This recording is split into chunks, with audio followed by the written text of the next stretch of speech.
Okay. I think we're about past 6. We'll just get started then. Good God, everyone went... Get on with it! Everyone gets so serious so fast. Right, hang on then, hang on. Do you want to all do it together? Yeah. On 3. 1, 2, 3. Get on with it! We'll have that in the gag reel. Okay, so welcome to part 2 of this N-part series, I guess. Well, it's going to be up to 4 parts between now and Christmas. And for the remainder of the semester, we're going to be actually deconstructing existing video games, commercial video games, and talking about how they work. And a lot of the, kind of really looking at how the game is designed, looking at the, based on that design, what then AI techniques did they use, and subsequently a lot of the smaller, more intricate elements that they actually introduced just to, well, largely deceive the player. Let's face it, for students who are in my final year game behaviour class, it's, while I'm talking about game AI, it's also an awful lot about game design, because AI for video games doesn't need to be that intelligent, but what you do need to do is just introduce enough intelligence that you can fool a player into thinking that characters are a lot smarter than they really are.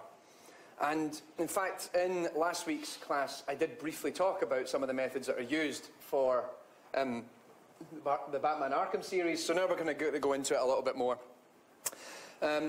Quick show of hands, how many people here have actually played one of the Arkham games at some point? So there's a couple of you that haven't, but by and large most of you have. So the first sort of 5-10 minutes of this are going to be a little bit arduous because I'm going to have to kind of explain this all. And sort of these are all the games that they've made, etc., etc. But then we'll start getting into the kind of juicy bit of it. Everybody here knows who I am. We already did this in the previous talk. Comp Sci lecturer, I like to talk about AI in video games, but that's the obligatory slide that's in there. And what are these talks about? So the first one, for those of you who turned up, you'll recall it was actually about AI research that's conducted in video games.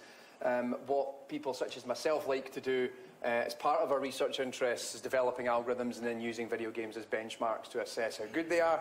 And we kind of deconstructed stuff on the likes of Pac-Man, Super Mario, we looked at StarCraft, and we looked at Unreal Tournament. And we're going to come back to this sort of stuff in future talks throughout the year. But for the time being, we're going to go back into looking at actual commercial video games. And we started off with the Arkham series. So, for the handful of people in the room who don't know what it is, it's a series that's based on Batman, hence that chap there, and of course on my t-shirt and on the opening slide, Batman, right? And it's developed by a studio called Rocksteady, which is based in the UK. They're over in Highgate in London. And it's something I think, that, I don't know, on a personal level I'm actually quite proud of it. It's like, yeah, an awesome Batman video game that's been made by British people, because British people are the people that make good things. Well, as any of you who have probably played earlier video games based on comic book adaptations, you'll know that by and large, they're crap. I think that was about as close to an academic judgment I could give on it. I think probably with the exception of the X-Men Legends series, which I quite enjoyed. And the adaptation of X-Men Origins Wolverine, the video game, was about 10 times better than the film. Seriously, the film's appalling. I absolutely hate the movie, but actually playing the video game is definitely worth an investment. It's quite a lot of fun. But, so the key thing there, Arkham's actually been really successful. They've sold over 20 million copies of the series so far, and it's kind of achieved this kind of almost legendary status within the current generation of gaming that very few franchises attain. And considering that it's actually based on an existing IP, and the video game industry is sort of renowned for butchering IPs, that's just simply added to the acclaim that's already got. So it started off with the first game in the series, which is called Arkham Asylum, and the plot of it is relatively straightforward. It's loosely based on the Grant Morrison graphic novel of the same name, in which Batman has to go to Arkham Asylum, which is this hospital. It's an insane asylum. It's an insane asylum for pretty much the worst characters that Gotham City has to offer. And in the original story, it's all about how Batman gets trapped in the asylum and he has to fight his way back out. And that's more or less what happens in the game. In fact, I've actually put together a copy of the launch trailer just to let you see, give you a refresher. Let's see how the volume works on this.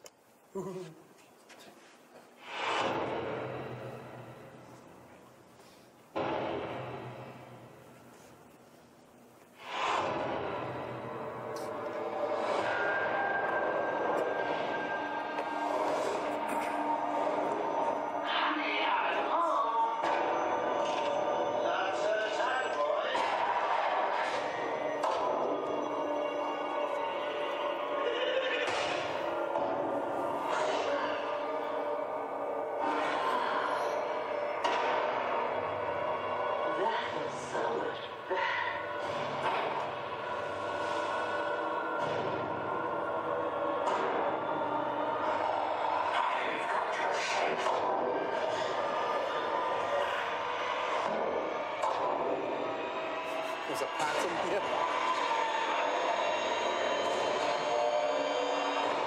For one night, Batman's greatest enemies get their chance at revenge.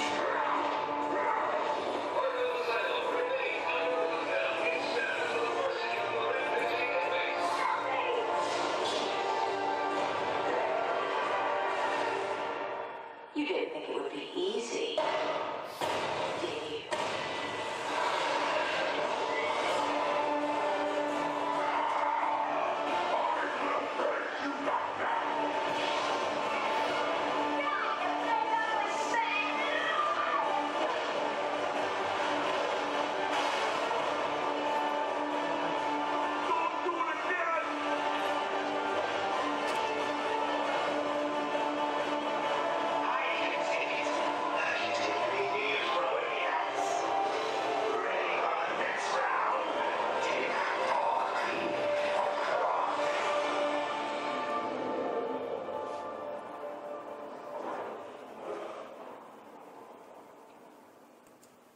It says coming August 25th, but it's been out for a few years now.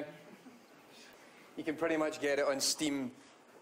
Almost, I think every sale that Steam now does, you can probably pick up both Arkham Asylum and Arkham City for about £2 each.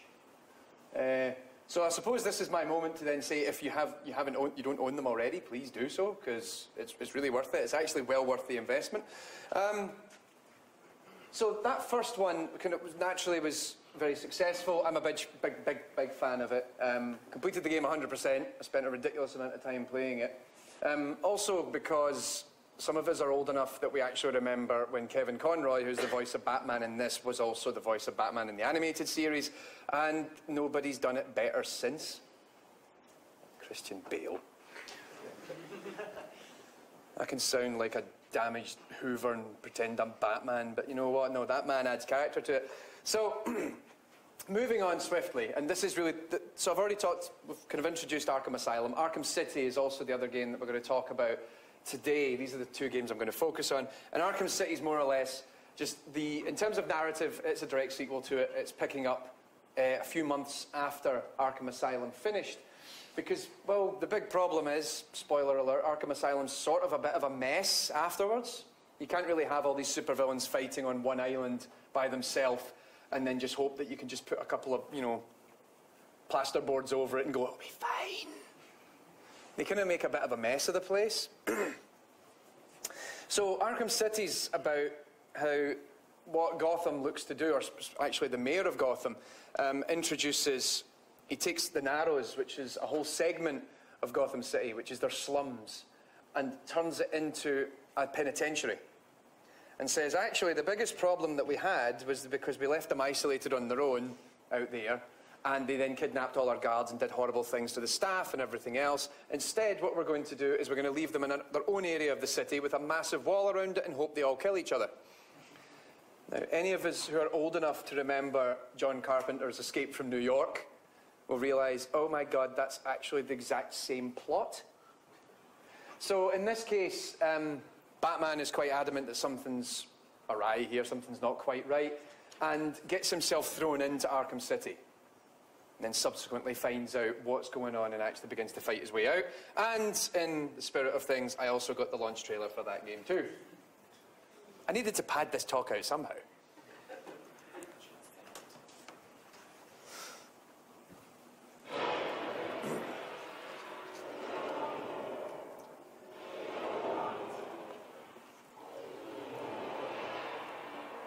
Does it feel, Wayne, to stand on the very stones that ran with your parents' blood? Do you feel sad? Full of rage? Or does that outfit temper your feelings, hiding your true self? You become what you've always fought against, and I will stop you. I have powerful friends, Batman. This is just the beginning. Why do you work alone, Batman? I believe you enjoy the loneliness.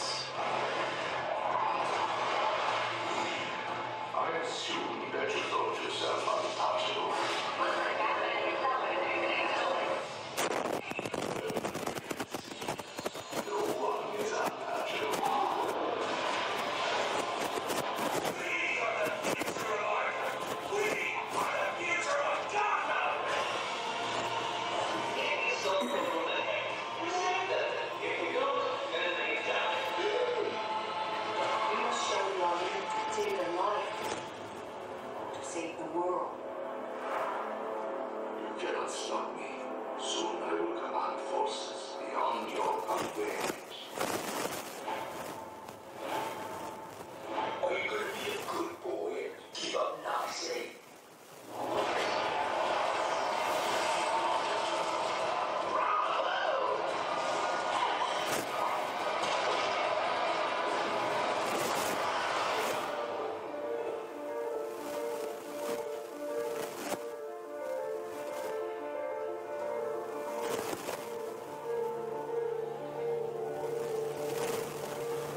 I don't think you need to pre-order it. You should be good by now. Personally, based on my own playtime of both, I really enjoy the, in terms of the story, I mean, the story's certainly a lot broader. They introduce a lot more of the characters that we didn't see in the first one. So in the first game, it largely revolves around the Joker, but we also get introduced to the likes of the Scarecrow, Killer Croc, Poison Ivy, Victor Zsasz. Whereas in the second one, we begin to see a lot of characters who they didn't bother to introduce in the first one yet, largely because the roster list was already so big. So as you saw there, we see the Penguin, Ra's al Ghul, Mr. Freeze as well. Catwoman has a big part in it, and also Robin turns up for about 5 minutes. I'm not joking, literally about 5 minutes.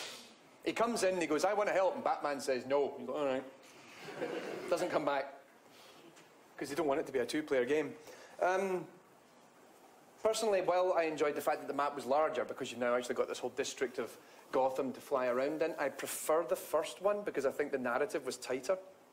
I just enjoyed the story more of the first one compared to the second one. But both cases are great games. One I haven't actually got around to playing yet because, like you, I always end up with a to-play list about yay high. And then you count your Steam collection. Is Batman Arkham Origins. Now, as is suggested by the name, it's a prequel. It takes place, I think it's about 10 years before Arkham Asylum takes place, but it wasn't developed by Rocksteady. It was actually developed by Warner Brothers Montreal. I didn't provide the trailer for this one. I just wanted to make sure that anybody who's coming along knows that there's another one that's out there that you can try out. And the story largely revolves around gangster Black Mask, who on Christmas Eve, I believe, hires a bunch of assassins, such as the likes of Deathstroke, Deadshot, to come in and try and kill Batman in one night. So it sounds like he's got a pretty bad night ahead of him. It sounds like, you know, he's got a lot on his hands. He's got a lot to do. Personally, I'm a little bit more excited for Arkham Knight, which comes out next summer. It was originally slated to come out around now, and I've got to find something else to do until then. I think it's about June it comes out next year. This looks really exciting, largely because, one, the map is a lot bigger. They've actually padded it out with a lot more content, but you get to drive the Batmobile this time, which I think would resolve one of the bigger issues I had with Arkham City, and that because the map's so big, and Batman can't fly, he just glides. And I believe I was actually talking about this with some of the final years earlier, that one of the techniques that you eventually unlock is you can use your zip line and kind of rapidly zip along that line. So you can zip onto something, zip up it as really quickly as you can to get to the top of that building and then jump off it and glide. And you end up doing that so much, because it's like, okay, right, where do I need to go? It's the other side of the island. Oh. Zip. Zip. Do that about 10 times and you finally made it to the other side of the island. But in this, you're going to be able to drive the Batmobile, so that's going to be really cool. Anyway, like I said, the Arkham series is considered to be, by and large, the best interpretation. I would say it's the best interpretation of Batman in video games since the video game of the Tim Burton movie, which I played on the Amstrad in about 1980-something. I can't remember what year I had it. It was a great little game. It was a 2D platformer with some combat elements, except for the bits when you drove as the Batmobile. And because there's one bit in that movie where Batman takes a corner by shooting one of his cables at a traffic light and then swings around it, that was the only way you could turn corners in that game. Like every corner, instead of just slowing down and taking the corner easily, no, you had to hit the traffic. And see the amount of times I missed? You're like, oh, and you had to go back and replay that segment again just till you got to that cross section. Hit the traffic light, there we go, I've got it. And then you'd swing around the corner, because apparently the Batmobile didn't come with a steering wheel in the late 80s. It just sort of like gradually meandered in one general direction.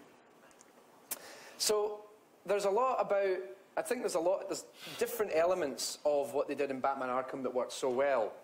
Because I think their key vision was to try and embody playing as the Dark Knight as much as possible.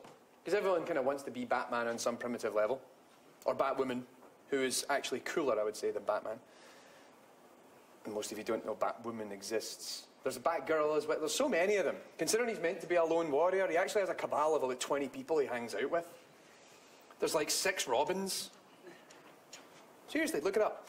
But in terms of like what embodies Batman, beyond the fact that he seems to have a habit of just taking in orphans, is that he's a detective. So he has all his detective skills, and there's a series of parts throughout the games where you have to try and kind of solve a problem in order to proceed throughout. But there's also, I'd say, other elements of it, largely based around stealth and combat, that are, to me, critical, and the AI helps achieve that. And that's pretty much what this talk's about, is like, what do they do to help facilitate this? So what would you consider the fundamentals of Batman for a game? And at the risk of boring you to death with another video, I have another video.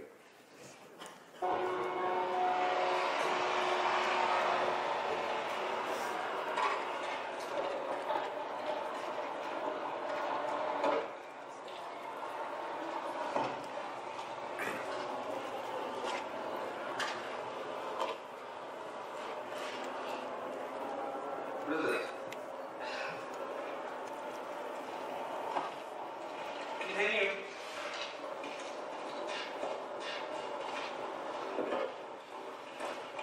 Looks fun out there. Better take it straight to the dealers. Yeah, and the rabbits go to the man in the narrows. What's the difference? Ignorance is bliss, my friend. Don't burden yourself with these secrets of scary people.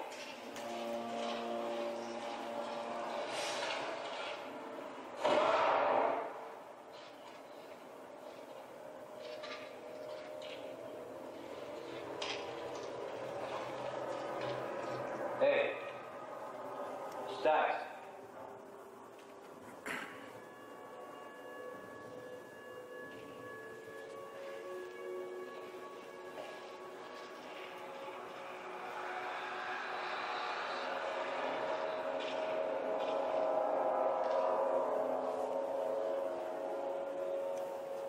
Stacks?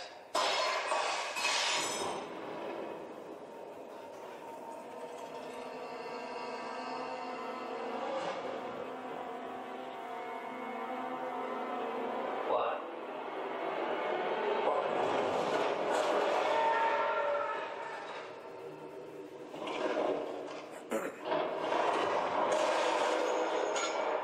Better check it.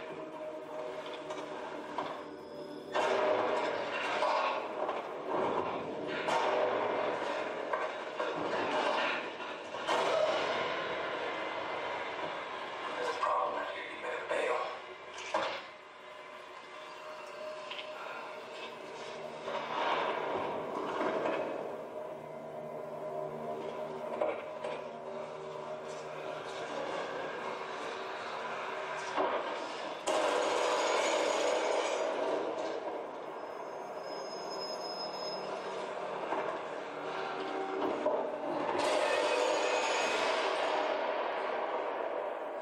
Where are you?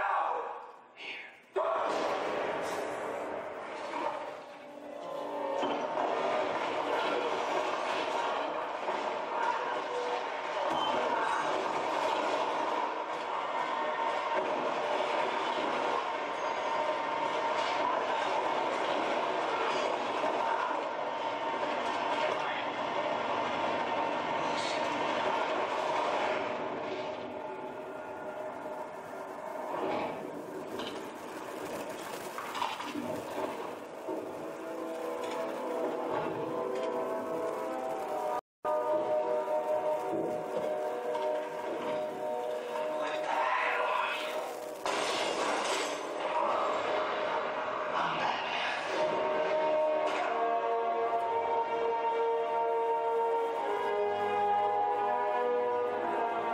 Let's go.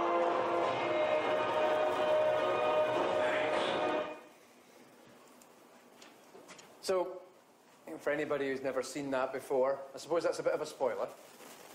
That's taken from Christopher Nolan's Batman Begins. That's the first time he actually is Batman in the movie. So yeah, I guess if you've not seen this already, I sort of spoiled a key moment of the movie for you. It's Bruce Wayne, by the way. Bruce Wayne is Batman? What the hell? So I was trying to figure out in my head, before I gave this talk, I'm like, oh, how could I kind of distill this down? And I thought that that scene is actually a really good representation of everything that the Arkham games do. Because it starts off, it's almost like an inverse horror movie. If you took this from the perspective of the gangsters and you weren't rooting for Batman, it's actually a bit of a horror story. Because you're suddenly being hunted down by someone you can't see, you can't tell where they are. He's picking you off one by one. You know, imagine it's Cabin in the Woods, except you find out at the end it's Batman. It's roughly the same principle. And I like the fact that if you think about that sequence again, he picks everybody off individually, but starts to kind of scare them a little bit. He's not too quick. He takes his time, picks people off when he can, but also takes out the guy with a gun at his earliest convenience. And only once he takes out the guy with the gun does he start to attack everybody who's then still on foot. And they're all either, you know, just with their fists, or they've maybe got a crowbar or something like that. They're not going to be able to shoot him, which is kind of critical because he's not Superman. He's just a rich guy, and rich guys can still be shot. So, but it really distills down to the kind of the fast-paced combat. We don't see much of it there because it's designed to be kind of cut and edited really quickly. He takes out several assailants before they really know what hit them. He's quite agile because he's swinging around in this dockyard and he's able to, I mean, he's using his variety of gadgets that only a rich man can have. I'm sure, actually, probably not a rich man could have them, but he is the richest of men and therefore can have the best of gadgets. But the stealth element, particularly at the beginning of the movie, he does train with the League of Shadows. He tries to become an assassin. Sorry, spoiler, again, for the first. We should have like a disclaimer at the beginning of this talk. It's like if you've never played any of these games or seen these movies, you're going to have a bad time. Those three things are pretty much what makes the gameplay so interesting for the player, but the thing is, the AI has to be able to respond to that. So, and a lot of the stuff that we're going to talk about, they do what we just saw in that video. So, first of all, they're responding to local events. Batman takes out all the lights with his batarangs, and then subsequently everyone's turning around and go, oh, what was that? And then they pick up one just to check it, or they're at least checking the local area to see what damage has been done. The character who had the SMG gradually gets more irritated the longer he can't find him.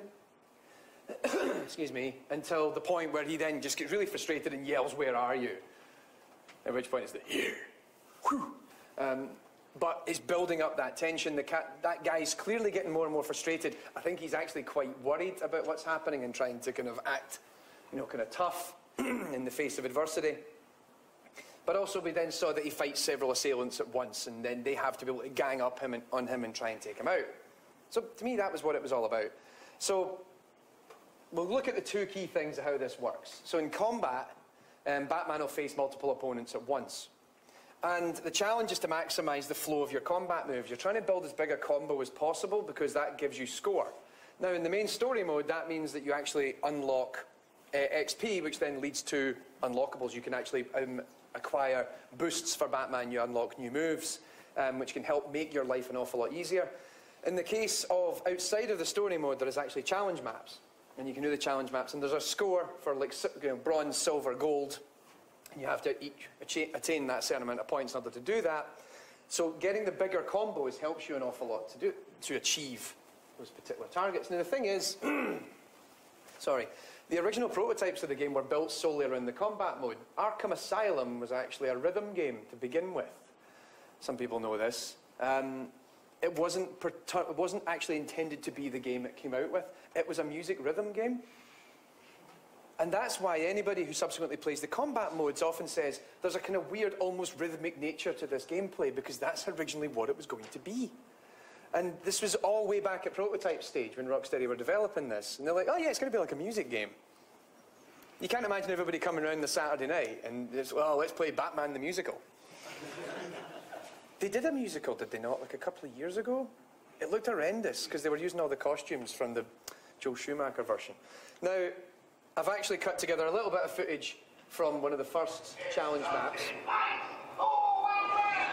I'll turn the volume a little down. So this is me playing this just a couple of days. It was actually on Sunday because I realised I had no footage of this. And as you can see, that I have already built up a combo of 10. In fact, I've taken out the first wave. In the time it took me to turn the volume down, I've already beat the first wave of enemies. So Batman's faced against an increasing number of opponents in the challenge maps, and your job is to try and string together as many moves as possible, and also to maximise your score. You want to get the combo as high as you can, but the variety as high as you can. So I'm kind of focusing primarily on just basic punches and kicks. You'll see sometimes that I can attack with a special move, such as this one, but also that sometimes you will see that they actually try and attack me, and there's like a glow above their head, which is indicative of the fact they're going to attack you, and you can parry that back. It's sort of like a spider sense-like thing, which only exists on the easy difficulties. When you play it on hard, that doesn't exist, and you actually have to pay attention more to what that character's doing. Ultimately, as you'll see later on, I also start to use the cape to try and distract them, but also throw batarangs. And I'm pretty sure I do most of this. There we go. There's a batarang. There's me countering twice in pretty quick succession. Throw him away.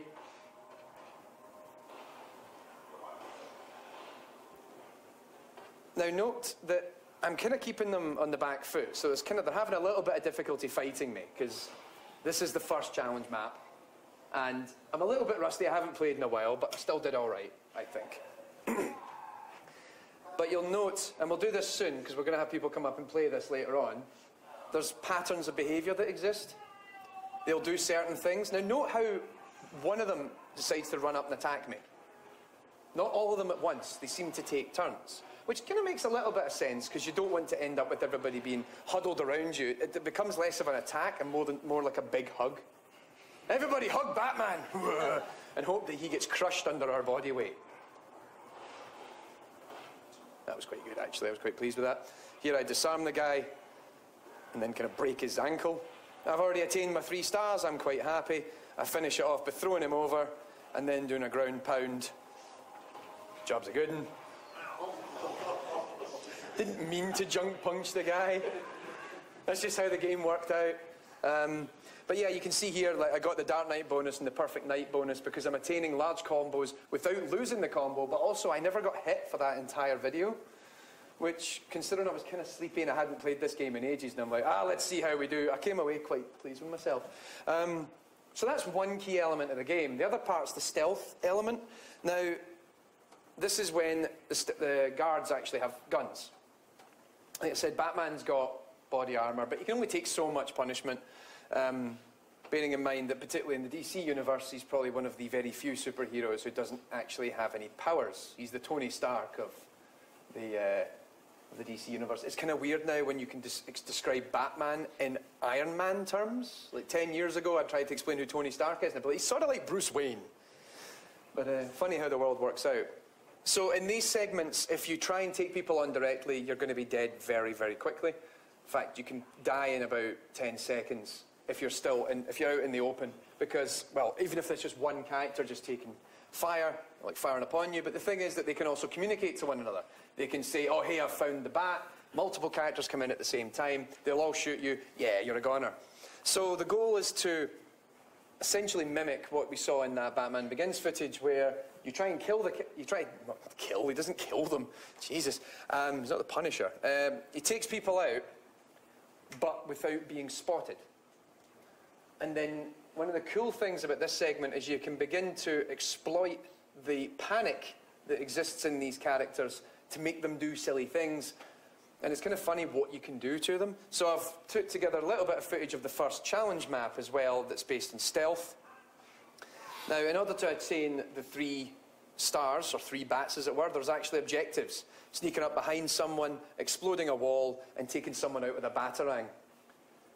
So if you just pass the level, you finish it. But you have to complete these specific objectives in order to do so. So I start off by turning on detective vision, which gives me an X-ray vision of the room. I find my first guy and I do a silent takedown. All good. Thing is, there's still 5 more of them in the room. So I keep low, and then I try and get to high ground. There we go. So now that I'm up high, I can begin to sort of get a lay of the land and see where everybody is. And note how more or less everyone's on some sort of patrol. They're all wandering around everywhere, except for this guy in particular who's right in front of me. And there's a reason for that, this is one of these little moments where it's designed to help you out from a design perspective. That wall can be destroyed by explosive gel. So he's conveniently standing in front of it, because that's how video games work. So I go back up top, now that I've put my explosive gel on it, and then I want to get a good point to watch it. So, nah, this isn't good, we'll move over here, then get the bat popcorn out, and watch him die. Or at least get suitably hurt. 2 stars, down to 4 already. Now the thing is that, as you can hear, someone's recognised that one of their teammates has been taken out. He's made a yell to everyone to tell them that something's happened, and they all begin to converge where this guy is, but they're now conversing with one another. Interestingly, some of them are taunting you, telling you to come out, but other ones are going, no, we need to do something about this quick, otherwise we're next. So they're kind of giving you that sense of empowerment, because you're feeling good about yourself, like, yeah, I'm Batman, I'm taking people out. And they're in a little bit of a worry. Now, I don't know. I'm kind of watching them thinking that those 2 guys are together. If I take one of them out, that's not going to work. But hey, look at this. They're conveniently heading towards this room, which has a roof that I can cover in explosive gel. Ta-da! So I think I'll get back up here as they're kind of... Now, it's cool that they're actually working together, back to back. That way they're covering so that no one's going to come in on either side, but someone can come in from above. Down to 2. Once again, they recognise that something's happened in the environment. In fact, in this case, they heard the explosion, and now they're all rushing towards it. So he's kind of busy. I missed that batarang. I'll try it again. There we go, I've got him. But I'm not going to take him out. I'm going to focus on the other guy, because he's now disoriented. Now he sees me coming, and actually manages to get a shot in. And look how much health I lost. I actually lost about 45% of my health just off that one incursion there. If I did that more than once and was sloppy, then I'd be a goner.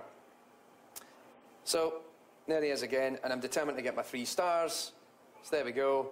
Another batarang takes him out. I glide over, do the final takedown. I don't know what it is about punching people in the groin area, or, you know, in the ass. It's all a bit inappropriate, I'd say. But yep, I got my 3 stars. I'm quite happy with that. So, when Arkham City came out, it was a big talking point, certainly, because it was a really, really good game. But what happened is that AIGameDev.com, which is a website that is hosted by Alex Champendard, who is still a sort of contract AI developer, but primarily now editor-in-chief of AI Game Dev. He runs this website, and they have this annual Best of AI for the year. And it was put to, and what it does is they put it to a vote from the community of people that read the site, as well as their editorial team kind of agree on what they think is what the big talking points in AI in the games industry for a given year. And Arkham City was awarded Best AI in a AAA game, because the characters that you're actually fighting against are really dynamic, they're quite engaging, and the stealth sequences give you that sense of empowerment that you want. So as a result, they were then invited to give a keynote at the Game AI conference.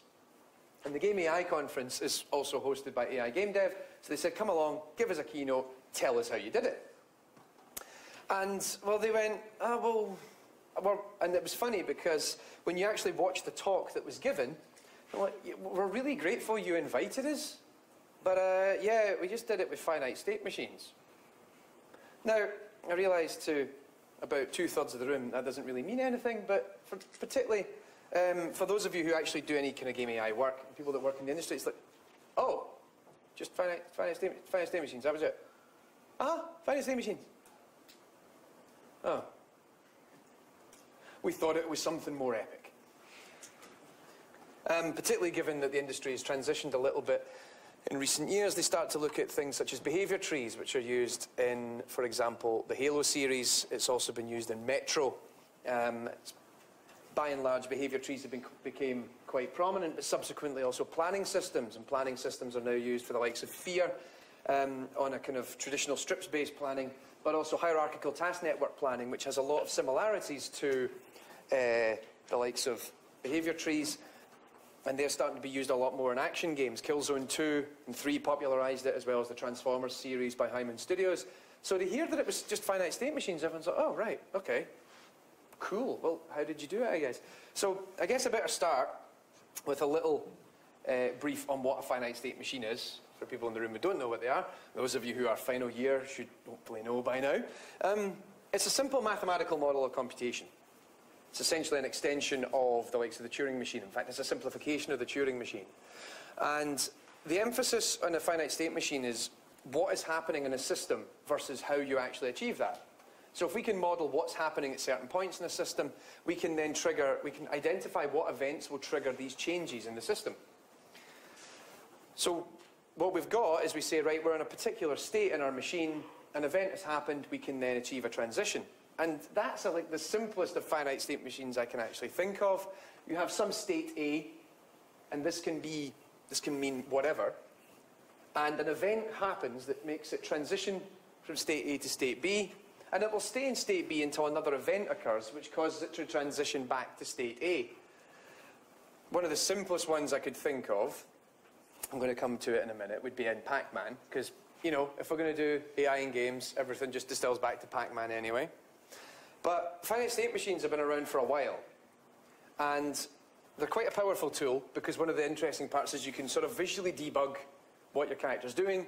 If you build a nice tool set in it, you can actually look at the state machine in real time and watch what state it's in and why it is in that state, and then observe what events in the game world are happening that's causing a character to transition between states. So if I was to take a particular example, because, you know, any excuse to talk about Pac-Man, those of you who came along to the first talk will remember that if we look at the original Pac-Man, there's 4 ghosts, Inky, Blinky, Pinky, and Clyde. And each ghost has its own unique decision-making process.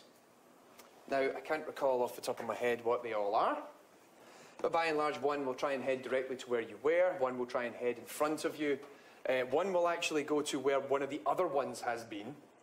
I can't remember all 4, but there is like a varying algorithm. Each of them has their own unique behaviour. But it all conforms to a really simple finite state machine. You want to watch a bit of Pac-Man first, though? Because I want you to see if you can figure out what it is. The final years already know the answer. You can just keep the mouth shut. Pac-Man. So here we go. Pac-Man's away. Now all the ghosts are gradually making their way out of the bullpen, and they're beginning to kind of chase down Pac-Man. Until, of course, a power pill got consumed, and now they're sort of in an evasive mode. They're trying to get away from him, because they know now that they're liable to be killed. When they're in this current mode, they're invincible. They don't have anything to worry about, so they just continue to hunt him. Then again, now, uh-oh, he's consumed a power pill. I better run. And as you can see, while Pac-Man's up the top, the rest of them are down the bottom, with the exception of the one who actually was subsequently killed and respawned, because he's now no longer under the effects of the power pill and can attack. I don't think we'll drag the video out too long. Maybe try and see till he gets to the end of the level. Once again, they're back in kind of hunting mode, albeit a little bit different, and again, they're back in evasive mode. There we go, 1 level down. So, if I was to take what I just said a minute ago about finite state machines and go, well, how does that work in terms of Pac-Man? It's really easy. Pac-Man has 2 states, I would say, for the ghost. If I'm actually removing any assumption, I'm going to ignore the whole part of the game where they sit in the bullpen and they gradually come out. I'm just going to look at their behaviour when they're running around in the maze. They have a chase state. And when they're chasing, they just try and close down the distance on Pac-Man using whatever method it is they're supposed to be doing it with. So I don't have to worry about how they chase Pac-Man. I just know that they're in the chasing mode. When they're in the chasing mode, they just continue to do that until an event occurs. And the event that occurs is that Pac-Man consumes the power pill. So when he consumes the power pill, they're now actually vulnerable. He can kill them, he can eat them, that gives him a score boost. So they go into more of a kind of a innovation state. They're like, I need to get out of here. Until eventually, that power pill's going to run out, and then they just go back to chasing you again. Really straightforward, right? And that's all it is, as far as if you model it at that level of abstraction. Of course, that's not really how it works when you get into a more kind of granular level, because we have to write the code for how their chase works and how their evasion works. Now, I couldn't tell you off the top of my head if they all evade in the same way. I actually don't know. I should probably go and read that up at some point. But given that they all chase differently, this means that if you had 4 different ghosts all using this same finite state machine, I'd have to write a unique bit of code for each of them. When I'm in the chase state, this is how I go about it. But the key thing is, one state, another state, and that's really all we need to know. So this is applicable in Batman, albeit it's a little bit more complex. Now, I don't really know what their finite state machines look like. I mean, this is sort of something that they like to keep to themselves. But we can kind of begin to kind of piece together roughly how it works. And it can actually, if you think about it on some levels, be a lot simpler. On one level of abstraction, it's actually really simple, but then we can kind of go down to something far more granular. Because the thing is that we already know roughly what the events are. In the stealth sequences, if a character gets taken out. Now, early on, when a character gets taken out, it takes maybe a minute or two for the characters to respond. Typically because I think the Joker will actually send a radio communique down to them and say, oh, hey, it seems like one of you is out for the count. And then they kind of run around until they find him. In later parts of the game, actually, the inmates are all wearing collars. And these were originally designed as suicide collars in the story mode, so that they knew, in the event of a character trying to take his own life, that they could rush into a room and try and help him. However, in this case, the Joker's actually modified it, so if Batman knocks them out, it then generates a pulse. It actually makes a lot of noise, so all the other characters nearby can find it. Oh, hey, Batman's taking a guy out, we better go and check it out. So things such as explosions, as your teammates being knocked out. Also, you saw that, if you actually saw carefully, when I threw the Batarang and took out one of them, the other one responded to that and started looking around in the area to see what was going on. He's like, hang on, I think that Batarang came from roughly that direction, which worked out almost for him, because then when I swooped down to take him out, he could see me coming because he was kind of looking in that general direction. And that's pretty much, I think, oh yeah, I think the last one is just trying to establish search patterns. So if you know, if Batman took someone out, and maybe you heard something afterwards, it would then establish, okay, maybe we should start searching that way. So you can see that there's maybe different states that are going to occur, where he has to look at the local gargoyles or look over a railing or something to see if he can see Batman. If they're going to, well, if they see you directly, they will shoot at you. But they're also going to move around an awful lot. They have to run around the map to responding to different events that are happening around them. Now, I'm going to kind of look at, if you take what we were looking at earlier, where it was the stealth sequence where I was picking off all the guards one by one, if you were to model that rather naively, I'd maybe do something like this. So maybe when you start off in the map, they begin by just patrolling the local area. Now, what does patrolling actually mean? Ultimately, it kind of boils down to them just walking around the environment, so some basic path code. Now, pathing in most game engines can actually be achieved quite easily. So they're looking around, and periodically they might do something a bit different. They might stop and kind of like put their gun on their shoulder and just kind of have a quick look around. Or if there's a railing nearby, they'll have a little look over it. They might scratch their ass. They might talk to someone else. And these are all, elements that are designed to kind of keep you entertained. Little animations and sound clips, which are what make it work. Now, if I was to take someone out, they're going to respond to that. Maybe I do it loudly. If I'd used the explosive gel, I took a wall out, they hear the wall blow up. And go, right, hang on, I'm going to head towards that disturbance. So they know where that took place. And that'll be because the game actually tells it directly, oh, an event has occurred here, you're going to head to that location. So they head over, and then there's a change in the state again when they reach a line of sight. you saw that when one of them actually saw the character was down, as soon as he's got a line of sight on the body, he stopped and yelled to his teammates. He's like, oh, I found someone over here. So they announced the discovery, and of course how they announce the discovery, it doesn't matter. It can be different animations or sound clips. Once that's finished, it'll then actually start looking at moving towards the body. And they head over, and once you're within range, again, another animation will take place because they want to have a look and just kind of get a little feel for it. And of course, they do it all different ways. Some of them just kind of observe the body and go, oh no. Others come over and kind of give them a bit of a shake to see if they're all right, kind of give them a little smack. It's like, are you awake? Once they're sort of finished this, and now you're thinking about it more in the sense that he's finished checking whether or not the guy's conscious. In actuality, what he's doing is he's waiting until his animation sequence has ended. Once the animation sequence is over, we then go into what is about to be the next patrolling pattern. Now, giving orders to other grunts. Now, it could be he gives orders. It could be that he just... I think I was actually a little bit naive when I said that, because what it could be is he just makes some sort of proclamation. Sometimes they say, you know, we've got to find out where he is quick, or they'll start to yell at him, particularly when it's the last one left. And he'll kind of go back into his patrol habit. Now, that doesn't change. That's more or less how it continues to operate if I'm never seen.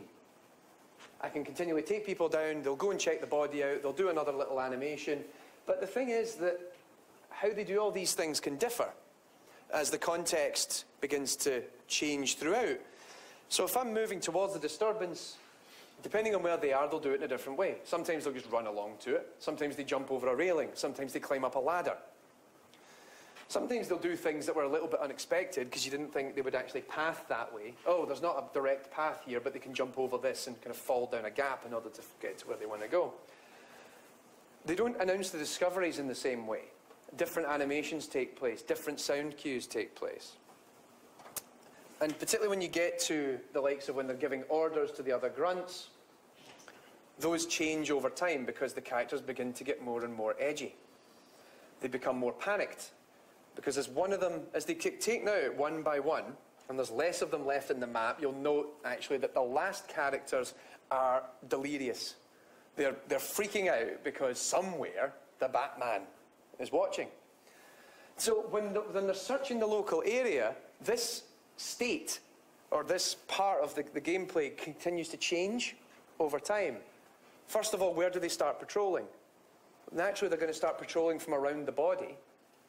But also, as you saw in that previous video, they start grouping up a bit more. So maybe two of them hang out together, back to back, because they're kind of worried. Nobody thinks to look up. Everyone just kind of looks that way. Despite all these gargoyles, it's like this wonderful design decision by the architects to have gargoyles in the building. Nobody ever thought of that. Eventually they do, because they get tech which allows them in Arkham City, or I think they do it in Asylum as well, where they can actually scan the gargoyles to see if you're on it.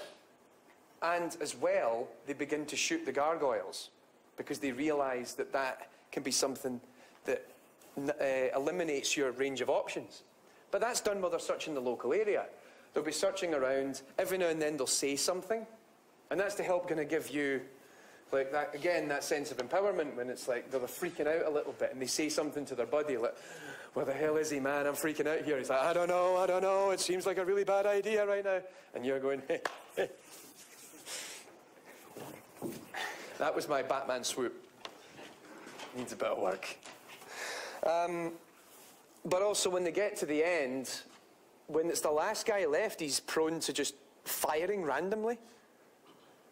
Sort of like the guy in the movie, where he'll get to a point and he thinks he's hearing things now. It could actually be that you're just sitting there the whole time like, dense puppet. But the character is kind of manoeuvring around. He doesn't really have any particular objective anymore, because he's the last one left, so all he's really doing is covering his own ass. But he'll be running off all these strange little animations, looking over railings, periodically going, wow, what was that? And shoots off a few rounds. When it was nothing, it was purely in his head. So and you think, well, how is that all working? It's not really that sophisticated. It actually just boils down to moving to locations and playing animations.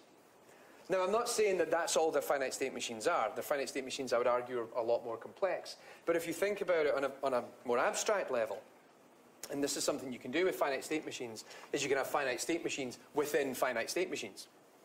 It's called hierarchical finite state machine. Or finite state automata, sorry. Plural, it's automata. So I could have a complete finite state machine just inside the move to location state, because I could have different ways in which the navigation works, but also the playing animation is very broad. But we see this in the stealth segments when they'll move to a location for a particular reason and then play just one animation. And that can be they get to a set of stairs or a ladder. They then climb up the ladder, which is sort of an animation. They can look over a railing. They can get close to a gargoyle. If they're underneath a gargoyle and they've got the equipment for it, they can either look up and scan it, or they'll shoot it. Now, bearing in mind that even shooting is more or less an animation, but it's going to be passing bullets as well. Byproduct of that animation is bullets. I see Neil quite likes that notion. It's just a byproduct of animation. Bullets and death. That kind of distills, I mean, an awful lot of games, that's really the kind of key element of it, is just moving to locations and playing animations.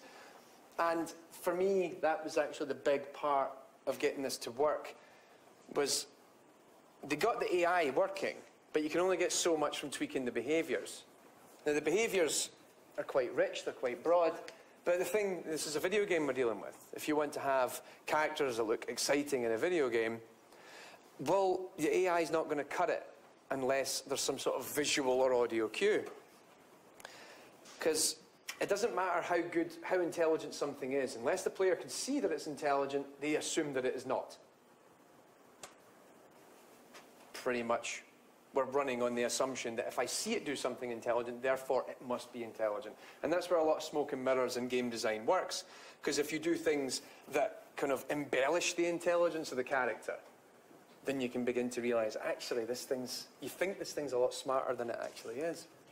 So, for me, the two key things: rigorous iterative development. We're going to talk a little bit about how Rocksteady go about this. But a bloody good animator. In fact, I think that was the exact words that were used in the keynote at the Game AI conference, was a bloody good animator. And they have their animation team. Now, the thing is that if you want to iteratively develop all these mechanics for both the stealth and the combat, one of the cool things that we learned is that the AI developers at Rocksteady are also the primary gameplay mechanic programmers. Which was kind of interesting, because you usually don't think about it like that. You've got your core gameplay programmers, and then you're going to have your AI programmers in the corner. No, these guys, it's the same team. Because they sort of came to this conclusion that if you're going to build a new mechanic into the game, whether it was the ability to, there's the inverted takedowns, when you can swoop down and take someone out, if you're going to be able to hit them with a batarang, if you're going to have some particular disarming move, as Batman, you need to make sure that your AI characters can respond to that.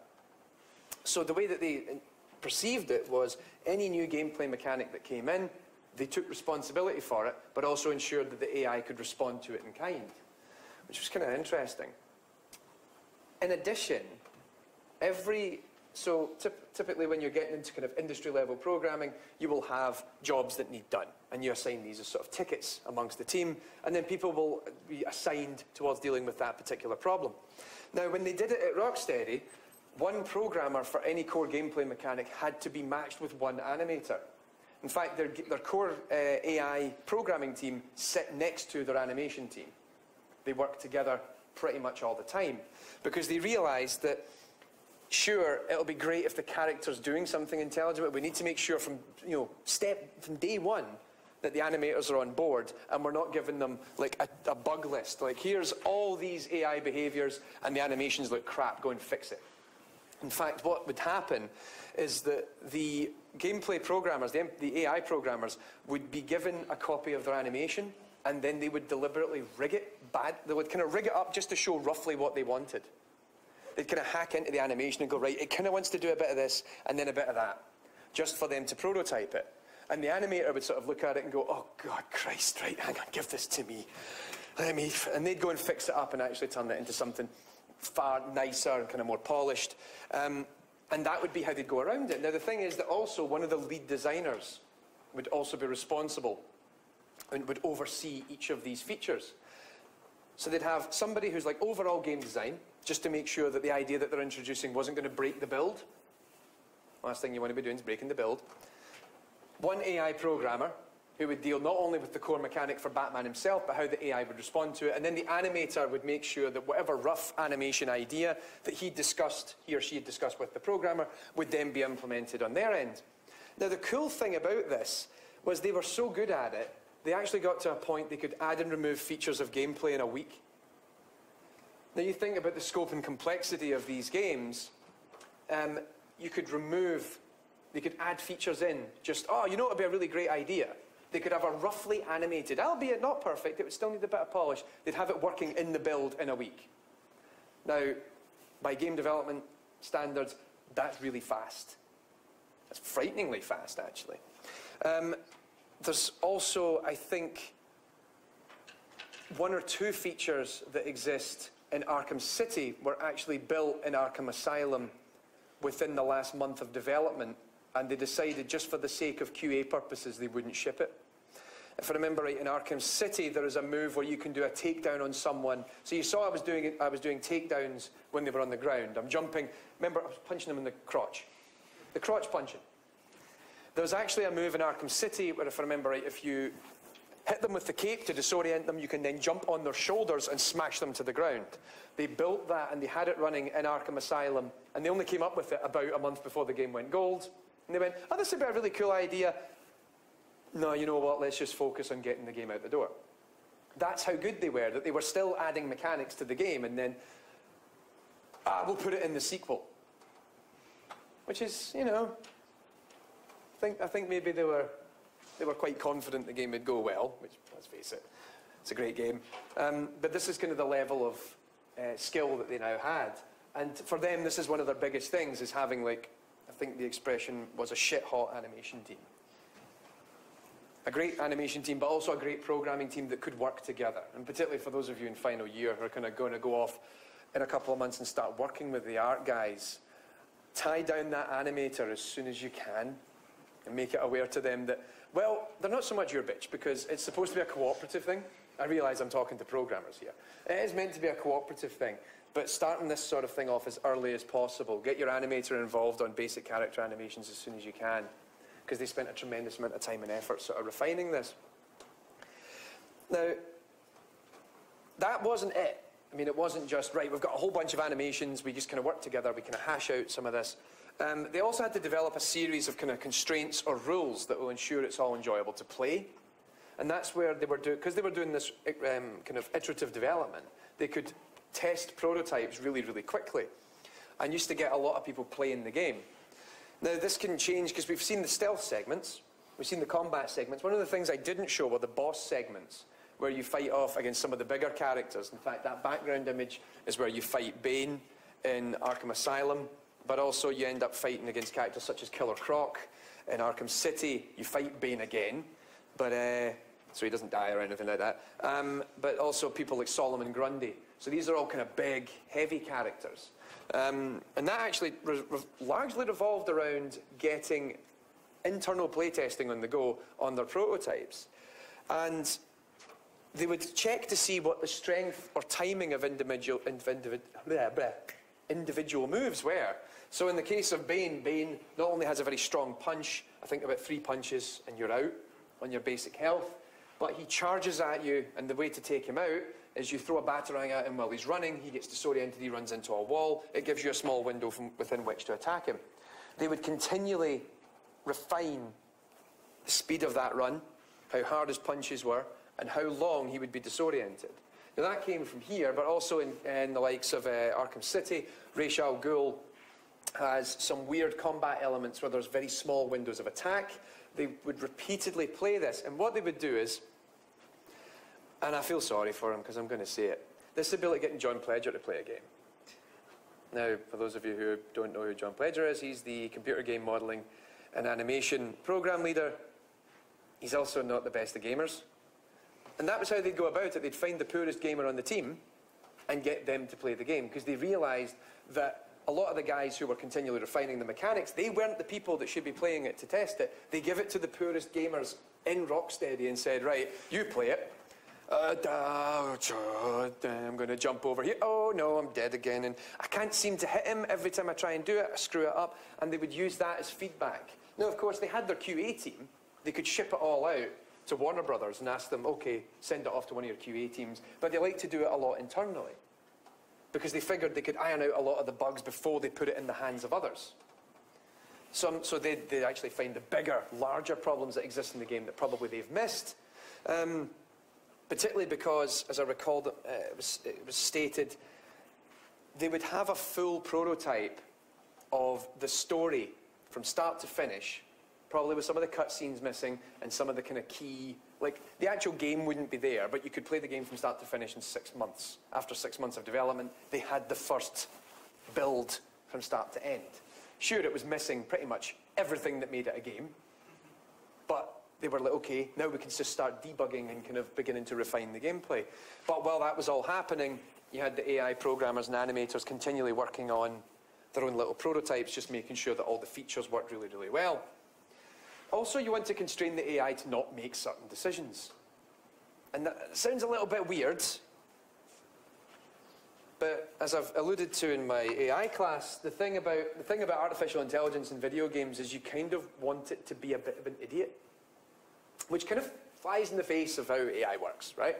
It's supposed to be these super intelligent systems are going to take over the Earth and we're going to die in nuclear fire and blah, blah, blah, blah, blah, blah, blah. One can only hope. But in games, we don't want that, because we want to make sure that they're defeatable, that they're fallible, that they're kind of idiotic, but still intelligent enough to keep us on our toes. And there's a number of little decisions that they implemented in both combat and stealth to achieve that. And I'll kind of highlight some of them in a minute.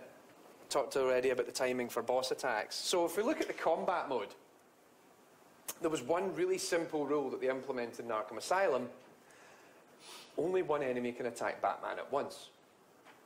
And I think Assassin's Creed have done that to death for about the last 4, 5 iterations. Speaking as someone who thoroughly enjoys Assassin's Creed, I think they really need to mix it up a little bit. Assuming none of the Titan characters were involved. Now, the Titans are kind of bigger, heavier characters that are introduced later on who aren't bosses. They're just kind of part of the standard combat mix. So you can only have one character attack Batman at a time, largely because at the time Batman could only parry against one person. Now, like I said already, that they were doing this, they were kind of refining the timing of the frequency of attacks, because you should only really be hurt in the event of your own stupidity. You want to make sure that any failings don't come from the game itself, but more because the player then gets frustrated at themselves and go, and then maybe, like if it's a challenge map, they'll go away and restart it because that perfect combo got wasted. And the reason is that every time you do an attack in the game, you leave yourself open to a response from the enemy. And there's a risk-reward balance. I mean, this is a kind of fundamental game design element. There's a risk attached to every single thing you do, and there's a reward attached to it. My crotch-punching attacks, they give me the biggest amount of points, which is why when you saw me doing the combat earlier, I finished off with that ground attack, that ground takedown, because it's got the biggest value added to it. The problem is, if I do that in the middle of combat, I'm left wide open. I'm down on my knees, to start with. Already people are taking this to a very horrible conclusion in their head. I'm down on my knees. I'm about to punch a guy in the crotch, because apparently that's what Batman does. But of course, when you do that, you're far more exposed. So I very rarely do it in the middle of combat. I use it as a finishing move. Or if everybody's down, I'll exploit that fact and then, okay, right, I'll quickly take that guy out with a ground takedown because no one's going to attack me yet. It's one of the biggest opportunities for the enemy to come up and just punch you. And if you're going for that big combo and you're trying to get 3 stars on the challenge map, that's pretty much it, ruined. And then you get really frustrated at yourself and you throw it away. Now, it was modified in Arkham City because it allowed multiple attacks at once. However, the game actually treats it as one attack because it is one animation that responds to it. But you have to make sure you press the appropriate number of counters to achieve it. So up to 3 people can attack you at once. And what you do is you have to press counter quickly 3 times, and then Batman will play an animation that counters all 3 characters, and then you continue on as normal. But more or less, they're trying to constrain how many attack you, because if they all run in at the same time and go, "Ah!" and then all punch you in different angles of your head, and being rich ain't going to help you come out of that. So, I mean, that's really what it is. It's that we want to make sure that the AI is fair by putting the blame on you. You want to feel more like you screwed up rather than the game is at fault. As soon as you get players into that particular mindset, you've won. Because as soon as, if they're thinking, oh man, the AI is so unfair, it's griefing me, I can't do anything about this, then you've got a bit of a problem because you're having to try to educate them and say, well, actually, it's not really my fault as the AI programmer. It's your fault because you screwed up while you were playing. But of course, you can't say that to them. It's like, hi, I want you to buy my game, but you keep screwing up when you play it. You play my game wrong. There's another problem. If you're having to tell someone if they're playing your game wrong, you haven't designed it right. And this is how, I mean, like I said, iterative development, they played it so much that they got this all down as fine as they could. So that if you do get hurt, if you do lose your combo, it's your own fault. And I'm that guy. As soon as I lose that one hit, I take that one hit, I go, oh, and I pause the game, I restart the challenge mode immediately. Every time I play challenge mode, if I get hit once, it's a waste of a challenge. I've got to restart that attempt. And I can see a couple of nods when people are going, oh yeah, I've done that. I've been there. You don't want to play more than is necessary. And there's a larger system that's actually governing who attacks. There is a kind of overseeing AI system that goes, okay, you're going to get him now. But also it allows them to do other things. One of the things we didn't see here is that they can grab weapons from the local environment. Sometimes characters are carrying crowbars, and the first thing I can do is disarm him. I can take the crowbar off him, I can knock him out with it, but then Batman throws it to the ground. The system can then tell a character, go pick up that crowbar. In fact, in some cases, they'll pull it off of a wall, or there's like a weapon cache, and they open it up. And that takes a bit of time for that animation to complete, but also subsequently it plays an alarm. So there's this noise that's going off because it's clear that they're trying to steal something from the cache, and that gives you, as the player, a cue to stop them before they do. Because if they take a gun out, that combat mode can end very, very quickly. And in this case, because they give you plenty of warning, if you lose, it's your own fault. That's why those animations are in there. That's why the animation takes maybe 5 to 10 seconds for him to complete taking the gun out, and why the sound plays, because it's going, take him out. The game is openly encouraging you to take somebody out at a particular point in time. So, I need a volunteer. Because I want someone to come in and play a little bit on that first challenge map in Arkham Asylum. You have to be good at the game. You don't have to be good at the game. You can think you're good at the game. You could also be terrible at the game, because we're just going to see what happens. All right, so we've got a number of people here. All right, one of you two come forward then. Give them a round of applause. Now, I'm going to warn you, you're about to be immortalised. On the internet? On the internet, because I'm recording this. So if we go into challenge modes, and let's pick either of those combat maps, whichever one you would prefer. Oh, I have to remember the controls now. X to punch, Y to counter. Oh dear. So let's see what they do. One person comes in.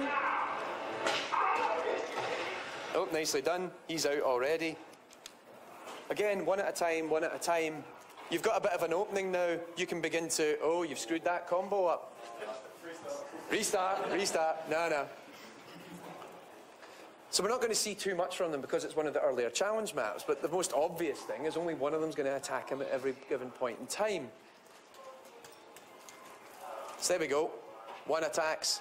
Now, oh, you were given plenty of cue. No other character attacked you while that guy with the knife tried to do so. Now what happens if you just stand back? Just run over in a corner and just try and hide for a second and see what they do? Nope, he's determined he's going to do it. Oh, one of them comes to get you, but the others don't bother. Ouch. All taking their time, all quite gradual. That was close. And the big, sexy animation finish to help you with that sense of empowerment once again, because you're Batman.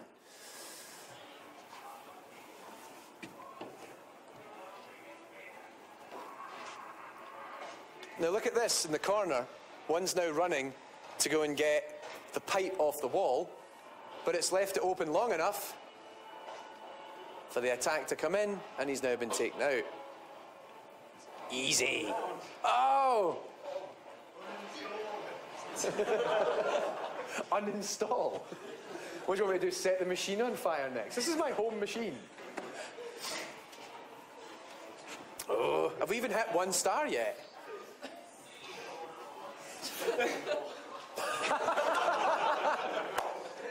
Sorry, I'm distracting you. Once again, characters are running off in the corner, trying to get weapons off the wall. This guy's taking a pipe. There's somebody else trying to get what looks like a switch box or a light fitting off the wall. Now, of course, he's going to be quite dangerous. Oh, there's 2 of them.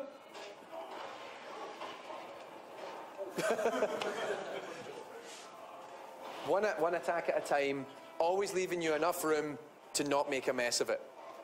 No pressure. Oh, we got 1 star.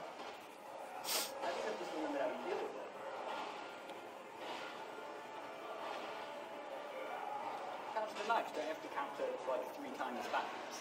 To do... No, that's City. In Arkham City, you can counter. In Asylum, you've got to hit them with a cape. That'll disorient them long enough. High score. High score. It's because I've never played that level on the PC build. The previous high score was 0. Would you like to try the first level then? Do the first challenge, man. Because that was one I did sort of in a hurry on Sunday.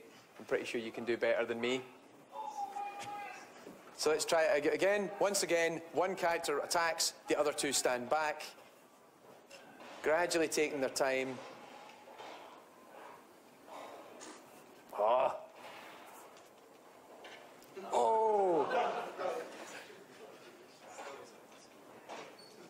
Now look how easily they could have both attacked him at the same time there. They're right in front of him, but no, they each take turns. And of course, whenever you attack, if someone attacks you and you counter them, they won't attack you while you're countering. Which seems to me like the obvious time to attack Batman. Because he's got some guy with a leg, and he's like, I'm going to break your ankle, so I'd come running in with a crowbar. Like, no, bang. But no, he won't do that. It could be a little bit better if you can't do it. See, look, this is the ideal time to hit him, but they won't do it. Because that animation needs to be seen through to its conclusion. I mean, look at this guy. He's just waiting to get a kick in the face. But you don't really think about it at the time, do you? You're far more interested in smacking them all as quickly as you can, maximising the combo, getting your score up. I don't think my high score's under threat. I'm sorry, that's twice I've made a comment and then you've been hit. And notice how sometimes the game tries to give you an extra helping hand because it almost slows down a little bit, just enough for you to respond to the fact that you're about to have an incoming attack and you should parry it. Emphasis on should.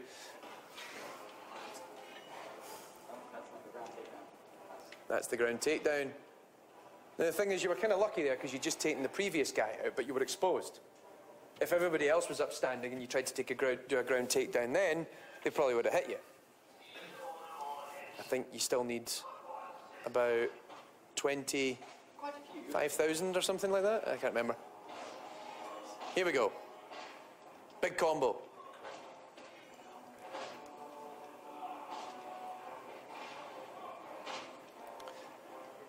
All taking their time, nobody in any particular hurry to attack Batman, which you'd kind of think was their purpose.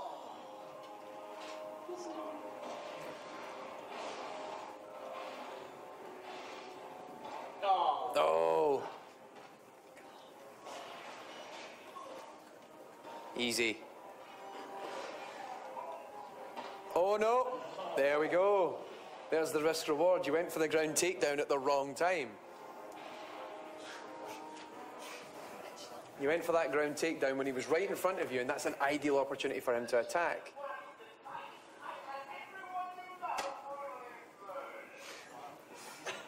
Okay then. So yeah, A little bit of work to go in the score there, but sweet. I've played it in years. I think that'll do us for now. That'll do us for now. We're going to come back to the stealth stuff in a second. No. Somebody else can get a shot on the stealth. Give him a round of applause. He did all right. So let me get back to the actual talk. So you saw there. I mean, be honest. Have you ever actually thought about any of that when you were playing it? For those of you who've played the game, you're too busy focusing on get the hits in. Neil is the only person apparently. He's like, yeah, I've thought about all this on a very intimate level. I understand intrinsically everything you're talking about, and coming to this talk was an absolute waste of my time. That's how Neil thinks in his head. There's the door, mate. Kind of trapped now. But yeah, I mean, you've probably not thought about it like this, and it's funny because when I play it, the first thing I do is I go, okay, now what? I actually, once or twice, have just played to see if I could beat the entire map just by countering. And you can do it, because they're all just going to take their turn one after the other, and every time you do a counter-attack, you gradually wean their health down. So it's very uninspiring, because you've just got a Batman who just sort of stands in one place, and then, wah!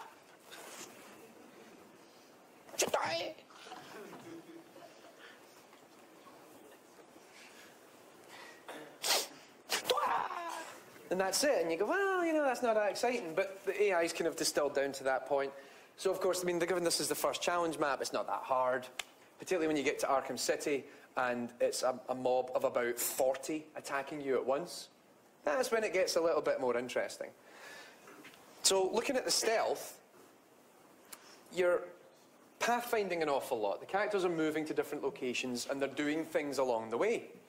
So there's certain hotspots that are set up around the map, which allow them to do certain things. There's like smart nodes, essentially.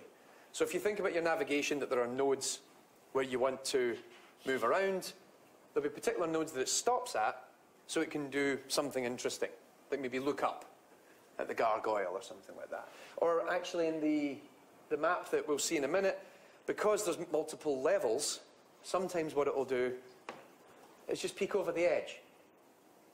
Now the thing is that it's just a simple animation that it's doing to break up the monotony, because if all it does is walk, one, the guy's going to have really sore feet after about 10 minutes. And he's going to kind of wear the ground down when he's like, still can't find the Batman. Still can't find the Batman. Gets all the way up there, comes all the way back, and he's like, nope, still haven't found him. Still can't find the Batman. I wonder where the Batman is. I still can't find the Batman. Why didn't I think to look above me? No, I'll keep walking. I'm going to find him eventually. I'm going to walk right up to the camera here. No, Batman. And then I'll just keep going. And the whole time you're thinking, God, the AI in this game's crap. But this guy's just wandering around constantly. And imagine that didn't change as well based on the current context of that match. If you've taken out everybody except him, and he's still doing the same thing. All my friends are knocked out, but I'm going to find the Batman. Just you wait. That's not going to help. That's not remotely interesting. So having them just play short animations helps mix things up. And of course, one, it helps convey that they're actively searching for you. Two, they can actually find you by accident when they do that. So if he looks over the edge, his line of sight is now aimed at where the animation's playing, or his head is. So he could actually see you if you're... Aye. He'll go, it's a Batman! And then he'll jump down and try and attack you. Now, of course, the animations are dependent upon the state of the character. So you can take down multiple characters throughout the stealth sequence, and the animations that will play will change. Because the idea is that you're supposed to be under the impression that they're getting freaked out. Now, an artificial intelligence doesn't get afraid. Not even by Batman. AI is not afraid of Batman. But it needs to convey to you that it is. So that's why they go through that extra effort to have those little animation sequences where he's freaking out. And they're shouting at each other. Or he'll just, like, blind fire somewhere because he thinks he heard something when nothing was there. And of course, again, for me, I sit there and like, throw a batarang next to his head. Watch. There's actually a good thing which I'll encourage someone to do, which is if you do an inverted takedown on an enemy, what happens is they hang off the gargoyle on a bit of rope. You can then swing to the other side of the map and then cut the rope with a batarang. If you do it in the proximity of another character who's went to check in, they completely freak out. oh my God, what the fuck? Of course, they can't see you. Particularly, well, I'm assuming it's not like he's hanging there and you went. If you do that, they're going to see you. But if you're on the other side of the map, say it's over where the camera is, and I just throw it, and then the body falls, and somebody's next to that camera. It's, oh my God, what the heck? And then they start to look around in a panic, because they're just responding to events. They just transition into a state in their finite state machine that says play an animation. The most obvious of design decisions, in hindsight, was one that they realised that they needed to implement. When they pathfind, they never backtrack on themselves. And I thought, well, I suppose it could need to backtrack at some point. I imagine in one or two circumstances this has to happen because they walk into a dead end. However, I think it's more or less when they do their standard patrols, they more or less just continue on a path, maybe do a little animation, and then they keep going. Because there's nothing worse if he's walking along there and you're Batman like this.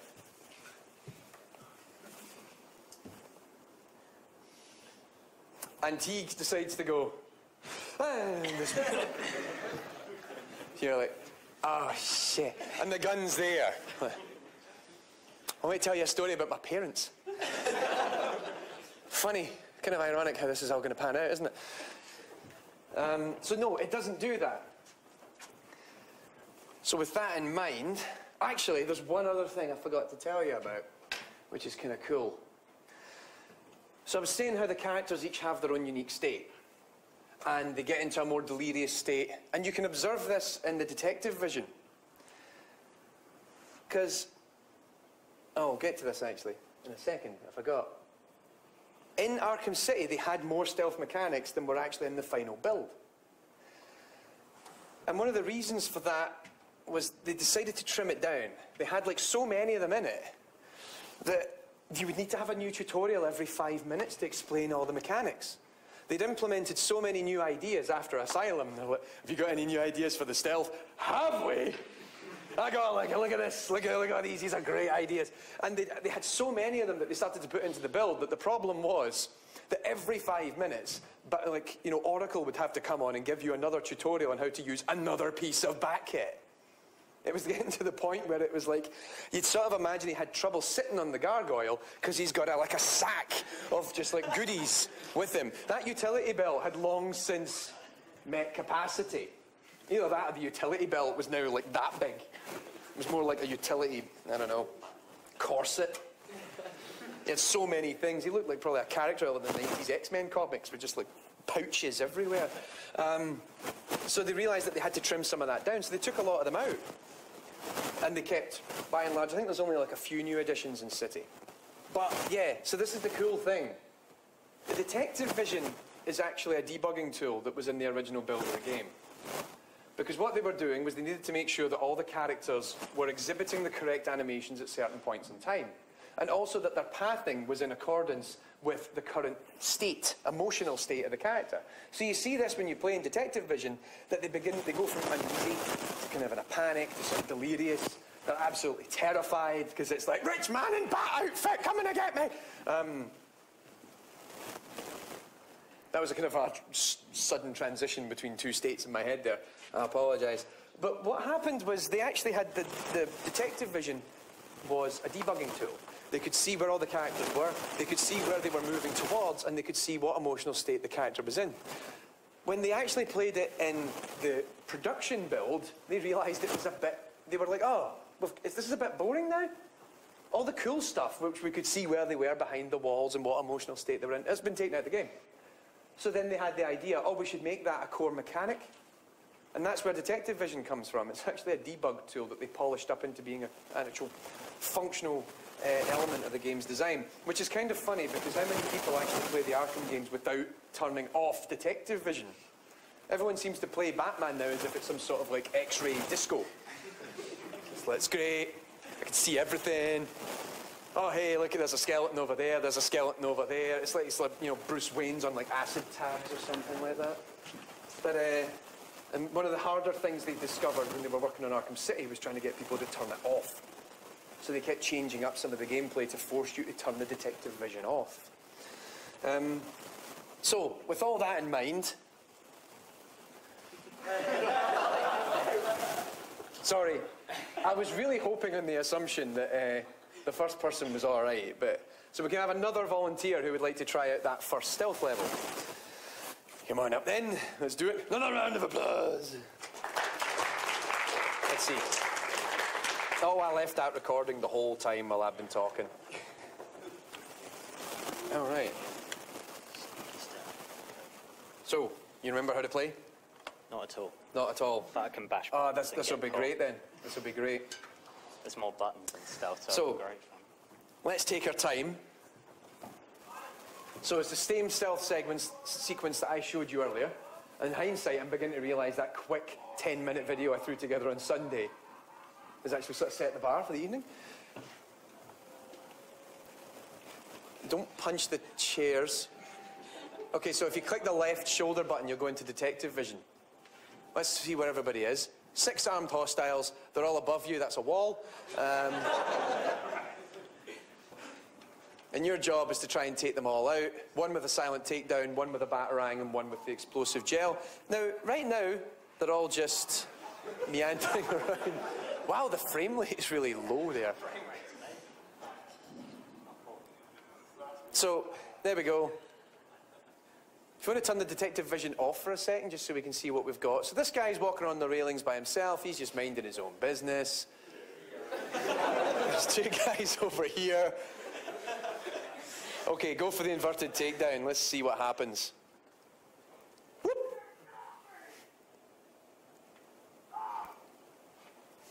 So, already they're responding to what's happened because they've heard him yelling.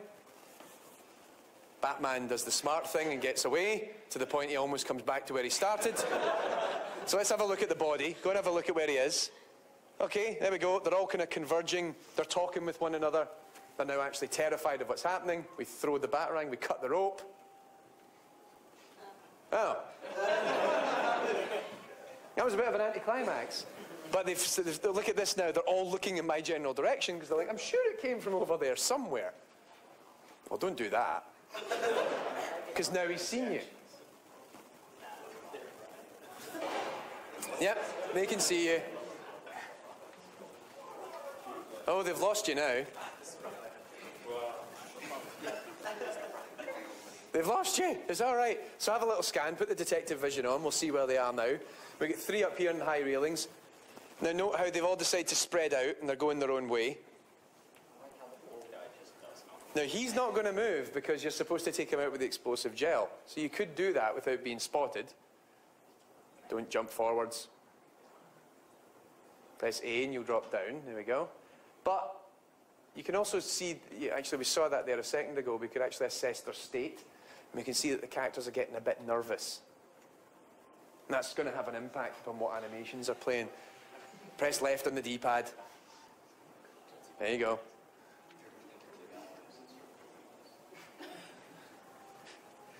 Oh, I wouldn't explode it now. What kind of Batman are you?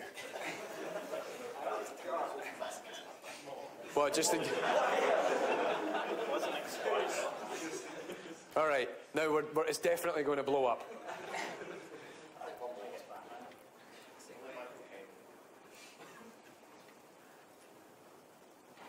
There we go. He's taken out.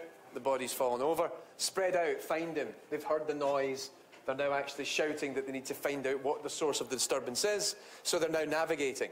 They're going to navigate roughly to where they think that happened. And as you can see, the characters are beginning to converge over there on the left. 2 of them are there. Oh, so he's hanging out down there. Where's the other one? There he is. Now look at this actually. This guy is going to quickly have a look over the railing. Just double checking nothing's there. That guy, I don't have a clue what he's doing, so he's sort of hanging out just with his back to the wall thinking it's fine, this wall isn't explosive. I think he's stuck. What better time to show AI bugs? I'll maybe send over a message to Rocksteady. Right. You can take him out now? Sure, he says. Nope.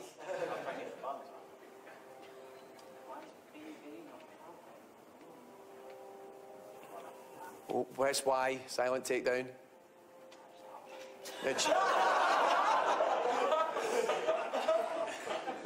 Oh, they're on to you.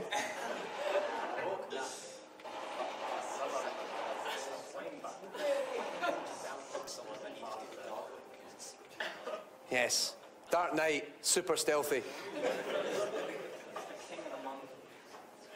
The King of the Mountain. Here we go. Another attempt. He's not seen you yet.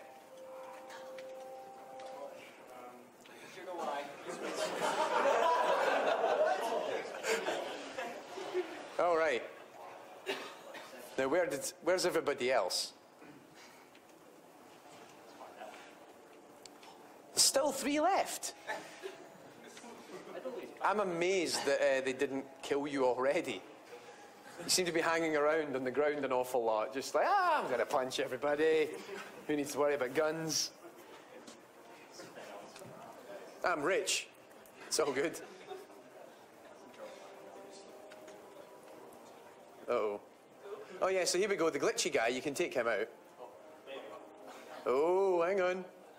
Ooh.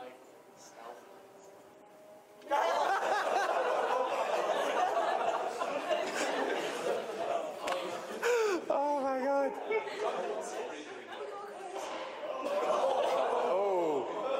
One more hit and you're a goner. Oh. You have no health.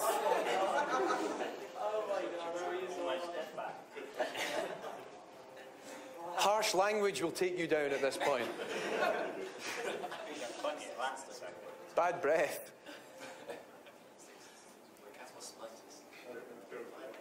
Okay, still got 3 to go.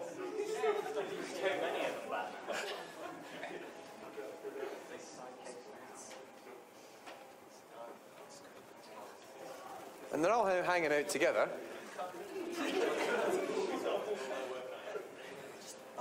They're really annoyed because their thug quartet has lost one man. They'll never sing properly again. No. But he has many battles. Leg kick, all 3 at once. So look, you've got them so worked up, they're now stuck together and they won't unglue. In fact, these two right in front of us, they're now working together. They're keeping each other's, keeping an eye on each other's back because you've got them so worked up. Oh, no. I'm wrong. Now, let's try and take one out quietly. There we go.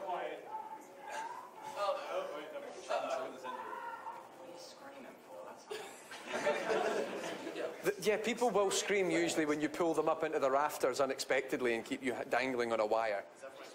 It might be from experience, Neil, yes. Do you want to find out firsthand? Okay, down to 2. Oh, he's right there above you. Run. Oh!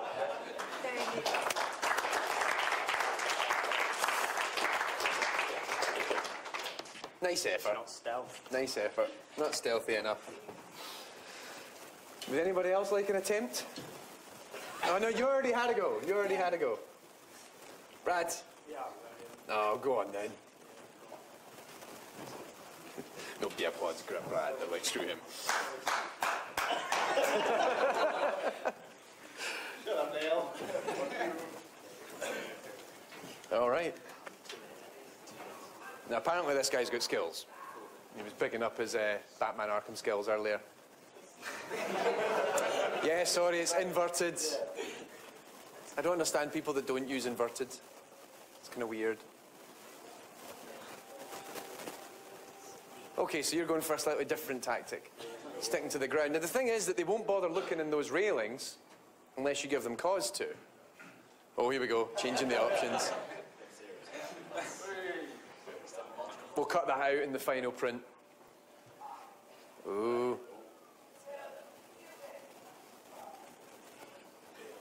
Here we go. A railing takedown.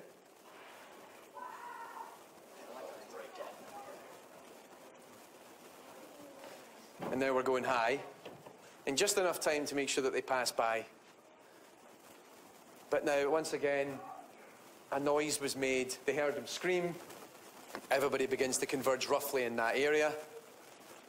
They're all taking different ways there, of course, except for this one little guy who decides to hang out by himself. Because you kind of want that they're not all going to, they're typically not all going to group up in the same place. Because you want to have that one guy who's sort of, you know what, I'm not going to go over there, boo-boo, I'm going to stay here. Because you think, okay. You think you're smarter than the average bear, but no. You're about to get Batmaned.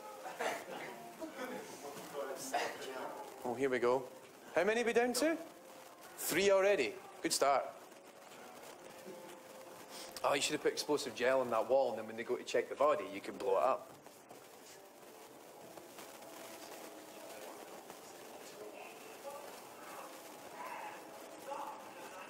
Ooh, different tactic. So these guys are all hanging out down the bottom. Now, sometimes we might be lucky because you realise, because what they sometimes do is they gravitate towards locations that are obvious places for you to take them out. You saw that in the first video that I did. They gravitated towards that one room where I could blow the roof and take them both out.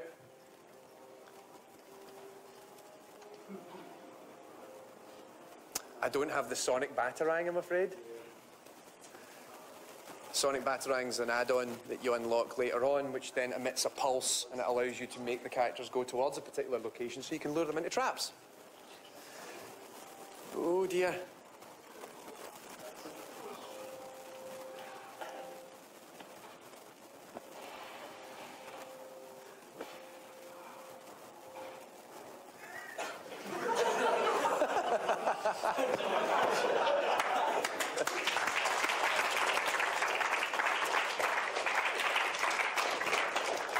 Brad doesn't do stealth then. Screw this! I'm just going to beat them all up, that'll work.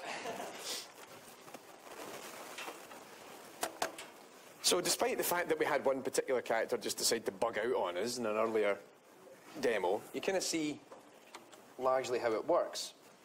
That they will coordinate, but the thing is that I'm saying they coordinate, they're not coordinating. This is one of these kind of awesome kind of tricks that they're pulling off is you think that they're talking to each other. I found someone over here, and they all go there. No. The system that governs all these agents is telling them something happened here. They all path towards that location. However, in order to get that sense of, excitement, one of them will play a bit of audio. And sometimes, if there's two characters talking to each other, it'll just be one character deciding to play an animation which has an audio, but it requires someone to respond to it. So it says, oh, see when I'm finished doing this, I want you to say that, and he will say it in turn. That AI agent, the other one, didn't make that decision of his own accord. That's just how it works. So we're given this impression that it's a lot richer, their behaviour, when it's not really. It's actually just one governing system telling them where to go at certain points in time based on events that you're causing. And it largely revolves around you trying to take people out. Trying, I think, might be the emphasised word, judging by this footage. I might have to go away and cut some extra myself. So, what will the future bring? I'm not entirely sure. I'm, naturally quite excited, what with Arkham Knight coming out next year. It'll be interesting to see how it changes given the changes to the mechanics that we've got for the game. One, that it's largely a more open world. Excuse me. Two, we have actually seen that there's vehicle-based gameplay. So there will be combat when you're in the vehicle. How does that differ? How does that mix it up? What happens if you're in the Batmobile and you're in the middle of an attack and you bail out of it? Can you bail out of it? I don't know. What if you bail out and you can attack them in a different way because you've got out of the vehicle? I'm that guy that likes to, particularly in Battlefield, for example, I like to drive up in a tank, take 2 shots in the tank, get out when they're not looking after I deploy the smoke cloud, get out, run round the back of their tank, throw C4 on it, blow it up and get back in my own tank. Well, it's still got 5% health left. I win. That'd be kind of cool. Could you do something of that ilk as Batman? You can jump out and then disarm their vehicles. But also, we haven't really seen much of the core gameplay mechanics in terms of combat and stealth, so it'd be kind of cool. Key point. Can't wait till next summer. And with that, I am done. Any questions? None. Everyone's like, Nah. It was just an excuse to put the Riddler slide up, to be honest. I thought it was good. No? Good effort. Is that just to sum up the entire talk? Yeah. Good effort. Nice one, mate. Nice, mate. Nice one, mate. See how it's going, mate. So, cool. If I don't have to answer any questions, then I'm good. Before I go, a quick heads up. The next talk, which is in 2 weeks' time, creatively titled Facing Your Fear. One person got that joke. Yeah, so we're going to be looking at the first-person shooter game Fear, First Encounter Assault Recon, which was developed by Monolith Games. Now, there's a reason that... The thing is that Fear actually came out a lot earlier than Batman Arkham did. In fact, the Fear trilogy finished only just a couple of years ago. I think Fear 2, it came along, Project Origin, around the time that Arkham Asylum had come out. But what was really interesting is that this also uses finite state machines, but it uses them in a completely different way. So we've kind of distilled it down to moving to locations, playing animations, and this does largely the same thing, but this is a technique that is now referred to as goal-oriented action planning, and was developed largely by Jeff Orkin, who then, once he was finished working on Fear over at Monolith, went and got his PhD over at MIT, because he's been sort of really now kind of involved in playable experiences and how you can use AI to create really interesting experiences within a game. And funnily enough, it's not about the creepy, scary segments. So while we're going to be talking a lot about Fear, we will never actually talk about the AI of Alma, because those are hard-coded and scripted. It's when the combat sequences kick off with all the enemy soldiers, there's a lot of AI at play. So we'll kind of look at how all that works, some of the weird tweaks that they did in order to get it to work, but also we'll get a little bit of live gameplay on that as well, so I'm hoping people brush up on their FPS skills. We'll maybe allow keyboard and mouse for some of you, because I realise that there's some PC master race in the room. And with that, we are done. Thank you.